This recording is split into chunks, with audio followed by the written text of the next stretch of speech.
Hello বন্ধু ও বান্ধবীরা, তোমরা সবাই কেমন আছো? নতুন একটা ব্লগ নিয়ে চলে আসলাম তোমাদের মাঝে আবারও। আজকের ব্লগটা বৃহস্পতি ও শুক্রবারের ব্লগ, 2 দিনের ব্লগ একসাথে আজকে দেখানো হবে তোমাদেরকে। বৃহস্পতিবার আর শুক্রবার এই 2 দিন কি কি করলাম সম্পূর্ণ ভিডিওতে দেখতে পাবে। তো চলুন আজকের ব্লগটা শুরু করা যাক। প্রথম আপনাদের খালাম্মা বৃহস্পতিবার দিন সকালবেলা স্কুল শেষ করে এসে তার নাকি অনেক খিদা লেগে গিয়েছিল, তাই তার জুমাম্মাকে বললো তাকে যেন কিছু একটা বানিয়ে দেওয়া হয়। যেহেতু 11টা বেজে গিয়েছিল সেহেতু তার জুমাম্মা অন্য কিছু আর বানিয়ে দিল না, ভাত রান্না করলো, ডিম ভাজি করলো আর কাঁঠালের বিচির ভর্তা করলো। এই বছর কাঁঠালের দিন আসার পর আর কাঁঠালের বিচির ভর্তা খাওয়া হয়নি। এই প্রথম আমাদের বাসায় কাঁঠালের বিচির ভর্তা বানানো হলো। কাঁঠালের বিচির ভর্তা কিন্তু আমাদের ঘরের সবারই অনেক বেশি ফেভারিট। আমরা সব সময় কাঁঠালের যখন সিজন আসে তখন আমরা কাঁঠালের বিচিগুলো ফ্রোজিং করে রেখে দিই সারা বছরের জন্য, যেন যখন ইচ্ছা তখনই খেতে পারি। খাওয়া দাওয়া শেষ করে এখানে আপনাদের খালাম্মা একটা কাজ নিয়ে বসছে। কাজটা কিন্তু খালাম্মার না, কাজটা কিন্তু খালাম্মার বোনজির। তারপর গোসল টোসল করে আপনাদের খালাম্মাকে একটু পড়তে বসাইছিল সবার সাথে। আমার বোন কিন্তু প্রাইভেট পড়ায়, ওই বাচ্চারাই আসছিল পড়তে, তো ওদের সাথে ও পড়তে বসে। আমার মেয়ে তো এদিক দিয়ে পড়তে পড়তে ঘুমাই গেছিল পড়া রেখেই। আমার বাবার বাড়ি থেকে আমার আম্মা এসে দেখে আমার মেয়ে ঘুমাচ্ছে টেবিলের মধ্যেই। তো আম্মা অনেক চেষ্টা করতেছিল তার নাতিকে ঘুম থেকে ওঠানোর জন্য,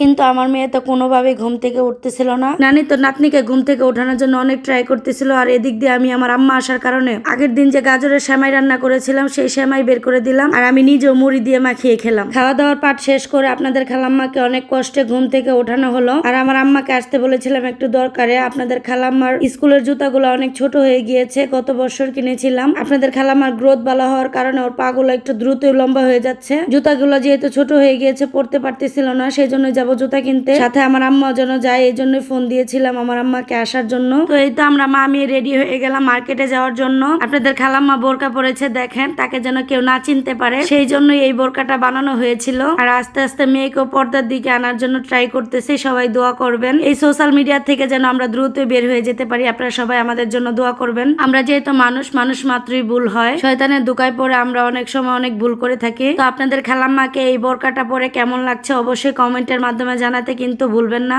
আমি যেন তাকে একটা বোরকা কিনে দেই। আজ থেকে 1 বছর আগে থেকে সে বায়না করছিল। আমি তো মার্কেটে গিয়ে অনেকবার খোঁজ নিয়েছি কিন্তু ওনার সাইজের কোনো বোরকা ছিল না, তাই আর কেনা হয়ে ওঠে না। তারপর বানিয়ে দিয়েছিলাম এই বোরকাটা। তারপর চলে আসলাম জুতা কেনার জন্য জুতার দোকানে। তারপর জুতার দোকানদার জুতা খুঁজতেছে। আপনাদের খালাম্মার যেহেতু বয়সের তুলনায় পা অনেক বড়, বয়সের থেকেও 2 বছরের বড় জুতা কিনতে হয়। আর এই বোরকাটা পরার পর একদমই তো আপনাদের খালাম্মাকে চেনা যাচ্ছিল না। তারপর জুতা কেনার পর আমার আরো ব্যক্তিগত কিছু কাজ ছিল, এগুলো করা শেষ করে বাসায় আসলাম। আমার ভাই 10:30টার দিকে ফোন দিয়ে বলতেছে আমি যেন তার জন্য গরুর মাংস রান্না করি আর একটু পোলাও রান্না করি, তার সাথে তার একটা ফ্রেন্ডও আসবে। ভাই আমার কাছে খেতে চাইছে, তার জন্য কি আমি না রান্না করে পারি? তাই তাড়াতাড়ি করে ফ্রিজ থেকে মাংস নামিয়ে ভাইয়ের জন্য রান্না বসিয়ে দিলাম। রান্না বান্না শেষ করে খাওয়া দাওয়া করতে করতে রাত 1টা বেজে গিয়েছিল। তারপর আর কোনো ভিডিও করা হয়নি। তারপরের দিন সকাল থেকে আমার আম্মা প্রচুর পরিমাণে কল দিচ্ছিল আমি যেন বাসায় যাই, কারণ আমার ছোট মামা আসছিল। আর ছোট মামা কি কি আনছে বারবারই আম্মা ফোন দিয়ে বলতেছে তাড়াতাড়ি আয়। আমার তো আমার বাবার বাড়িতে একদমই যেতে ইচ্ছা করছিল না, তাই আমি একটু আম্মাকে বললাম যে আমি আজকে আর যাবো না। আমার আম্মা তো এই কথা শুনে রাগারাগি শুরু করে দিল। তারপর আর কি করার, মা রাগারাগির কথা শুনে বাইরে আসলাম। এসে দেখি বৃষ্টি শুরু হয়ে গেল। এই বৃষ্টির মধ্যে ছুটলাম বাবার বাড়ি। বাবার বাড়ি আসার পর আম্মা তাড়াতাড়ি করে খাবার বেড়ে দিল, খেলাম। আমরা সবাই খেলাম কিন্তু আপনাদের খালাম্মা খেলো না। আমার ছোট মামা আমার মেয়ের জন্য এই যে পুরি এনেছিল,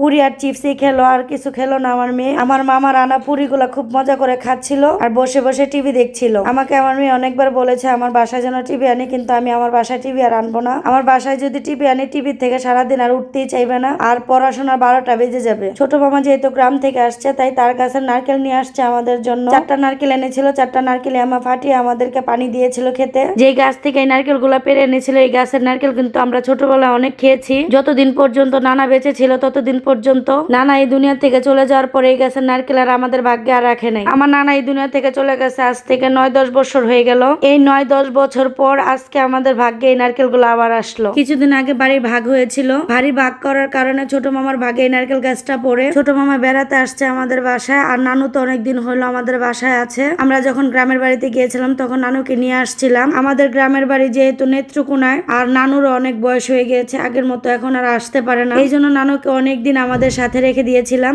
এখন তো ছোট মামা আসলো নানুকে নিয়ে যাইতে, জানি না এইবার নানু চলে গেলে আর দেখা হবে কিনা। নানুর তো এখন অনেক বয়স হয়ে গিয়েছে, জানি না কতদিন বেঁচে থাকবে। আমরাও তো অনেক ব্যস্ত হয়ে গিয়েছি, যাইতে পারি না। আর এখানে কয়েকটা চারা গাছ লাগিয়েছিল আমার ভাই। একটা করমজা গাছের মধ্যে করমজা হয়েছিল, সেইখান থেকে আমার মেয়ে একটা করমজা পেরে নিল। আর এই লেবু গাছটার মধ্যে লেবু হয়েছে, কি সুন্দর। একটা গাছে একটা লেবুই ধরেছিল। আর এই ছোট্ট পেয়ারা গাছটার মধ্যে কত সুন্দর সুন্দর পেয়ারা ধরেছে, মাশাল্লাহ অনেকগুলা পেয়ারা হয়েছে। এই যে দেখেন, অনেকে এই করমজাগুলোকে করমজা অনেকে অনেক নামে ডাকে। তো আপনাদের জেলায় কি কি নামে ডাকে এই করমজাকে একটু কমেন্টে জানাবেন। করমজাটা দেখে তো আমি লোভ সামলাইতে পারতেছিলাম না, তাই আমার মেয়েকে বললাম দাও আমি আগে একটু খাই। পরে আমি একটু খেয়ে দেখি ভীষণ টক। তো মামা কিন্তু গ্রাম থেকে শুধু যে নারকেল আনছে তা কিন্তু নয়, এই যে তার গাছের একটা মিষ্টি কুমড় নিয়ে আসছে। এই মিষ্টি কুমড়টা না হলো 15 থেকে 20 কেজি ওজন আছে। আমার মেয়ে তো 2 হাত দিয়ে এই কুমড়াটা আলগাতে পারছিল না। এর আগে আমি ভিডিওতে বলেছিলাম আমি আমার মামার কাছে পোনা মাছ খাইতে চাইছিলাম। তো আমার মামা কিন্তু আমার জন্য পোনা মাছ নিয়ে আসছিল,